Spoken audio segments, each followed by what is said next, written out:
What up? It's your boy, Luke for Prez, back in the mix with another video for you guys. Hope everyone is doing great out there. Today, I'm going to be breaking down the 5 biggest mistakes I've made so far on my music production journey. If you've seen any of my previous videos, you know I try to be as transparent as possible with you guys. And really the whole point of the channel is to share what I learn as I continue to climb this mountain. So I figured I'd cover some of the missteps I've had along the way to hopefully save you guys some time and money. If you're new to the channel, please like and subscribe. You know the drill.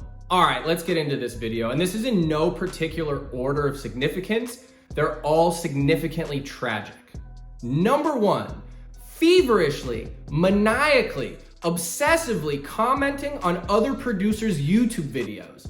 Holy shit, did I spend a lot of time doing this. Go ahead and pause this video right now. Open up a new tab and check your comments.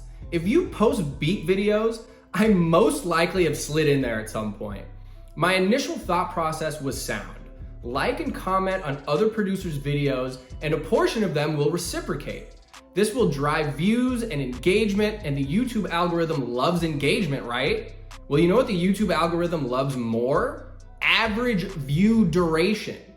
If you successfully get a producer to come back and leave a comment on your channel, chances are they're going to listen to the first 5 seconds, leave a fire emoji, and dip. That signals to YouTube your video is low quality and not worthy of sharing with a wider audience. So even though I got a view and a comment out of it, it was actually hurting my overall chances of YouTube pushing me out to more people. On top of that, all of the people who engage with my videos are producers. If YouTube does show my videos to a new audience, that audience is most likely going to be made up of producers, not artists looking to purchase my beats.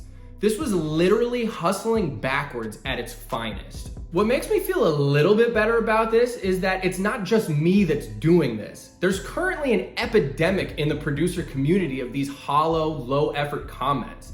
There's even whole Discord servers dedicated to producers posting their beats for other producers to just go down the list and comment on them.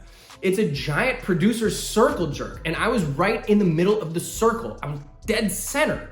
It actually makes a little bit more sense for me to do this now because all of the content on my channel is geared towards producers, but I've stopped commenting for now because I'm so worried about people leaving a lame comment and then dipping, and I've definitely seen this happen. I'll be posting a video about how to set up Google Ads, and I'll look at the comments and one of them will be like, "Oh, that melody's crazy, bro," fire emoji. Number 2, posting untagged beats to YouTube. When I first started posting beats to YouTube, I was concerned that if there were a bunch of tags in them, it would throw off potential artists listening to them and they'd click off and go somewhere else. Not too long after that, I realized that was dumb and that having those tags not on there, I was inviting people to rip my beats off YouTube without purchasing a license. Despite this, out of sheer, unadulterated laziness, I let months and months go by before I finally started putting tags on the videos that I was uploading. Now, some of you might say the person that's going to rip a beat off of YouTube is not the person that's going to purchase a lease anyway, but still, if I missed out on just one lease sale because I was too damn lazy to put tags on my beats, congratulations, I played myself. Number 3, paying for collabs with prominent producers before my melodies were actually good. Luckily, I only did this a couple of times, so it's not the end of the world, but basically I was captivated by anecdotes of unknown producers getting big placements or getting signed as the result of paying a bigger producer for a collab. This is rare, but it does happen. It is possible, and generally I think paying bigger producers for collabs is a good idea, but only if your melodies are actually good. Otherwise, it's just a complete waste of time and money, and you've compromised your first impression with a big name. So the question becomes, how do you know when your melodies are actually placement worthy? There's no exact science to this, of course, and we producers are our own biggest critics. So you may never feel your melodies are actually ready. What I suggest doing is start sending your melodies out to producers on your level for free. You can ask them for feedback, but really the best compliment you can get is if another producer uses your melody in a beat. If you're getting good responses from sending out unsolicited loop packs and people start asking you for more and more samples and maybe you start generating lease sales on other producers' beat stores, it might be time to consider paying a bigger producer for a collab. But until then, stay in the lab, work on your craft, get better at making melodies, your time will come. You know what I'm saying? Number 4, paying for ads to get people to download free beats. This one hurts my heart to bring up. I gave the whole funnel thing a try and it did not work for me at all. Just in case you're unfamiliar, there's a popular trend in the producer community to set up sales funnels to sell beat packages.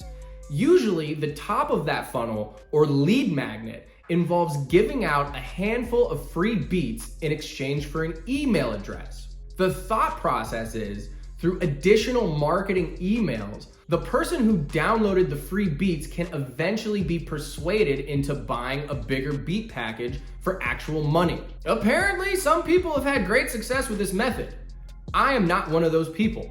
I spent $800 on Facebook ads, driving people to my free download lead capture form. I got almost 2,000 email addresses from those ads, but despite having my whole follow-up sequence dialed, I was only able to convert about 5 of those people into purchasing a $30 beat package. Even though those results are abysmal, at the time I was undeterred because I had those email addresses that I could remarket to forever. I thought maybe eventually I could get them to buy something from me and make those ads worth it, or maybe break even on them, but nope. I send those people emails to this day and I get 0 clicks. 0 clicks, dog. These people don't even open my freaking emails. Having said all of that, I do think it's a good idea to have some kind of lead capture form on your website that can include a free beat package for sure. But I don't recommend spending money on ads with the objective of those ads being to get people to take something from you for free. If you have an alternative means of driving traffic, maybe at that point it makes sense. But in terms of the ads, it's a hard no for me, dog. Number 5, waiting so long to actually start producing. This is something that continues to haunt me, but I know I gotta get over it and it's something I'm still working on. But I first had the inkling to make beats when I was still in high school. I downloaded a sketchy version of FL and I played around a bit, but I found it to be confusing and I lacked the discipline to spend the necessary amount of time learning how it worked. I gave up and forgot about it for years. Then I found myself working a miserable office job that I hated, and I found my mind wandering back to music. I ended up getting Logic and it sat there for over a year because, again, I didn't have the discipline to learn. Finally, after all that time, the desire to make music was too powerful, and fast forward till today, here we are, I'm on this journey. Everything happens for a reason, but I often find myself wondering where I would be right now if I had the discipline to learn the craft all the way back in high school. If you watch any of my videos and you've made it this far into this one, then you're probably already past the step of starting. But I think this lesson can apply to any endeavor that you might be considering. You can waste your whole life second guessing and making excuses and taking the easy route and finding every reason not to listen to that little voice in your head that's telling you to try something. But I strongly encourage you to go for it. Whatever it is, the hardest part is starting. After that, the momentum is much easier to build. And as they say, a man's greatest fear is failure and his greatest pain is regret. You gotta overcome that fear and dive in. Even if it doesn't work out, you don't wanna be stuck the rest of your life wondering what if. And there you have it, guys. That is the list of top 5 biggest mistakes I have made so far on my music production journey. I hope you found this insightful. I hope you found this enjoyable. I'm gonna get out of here. That's all I got. Until next time, y'all. Peace.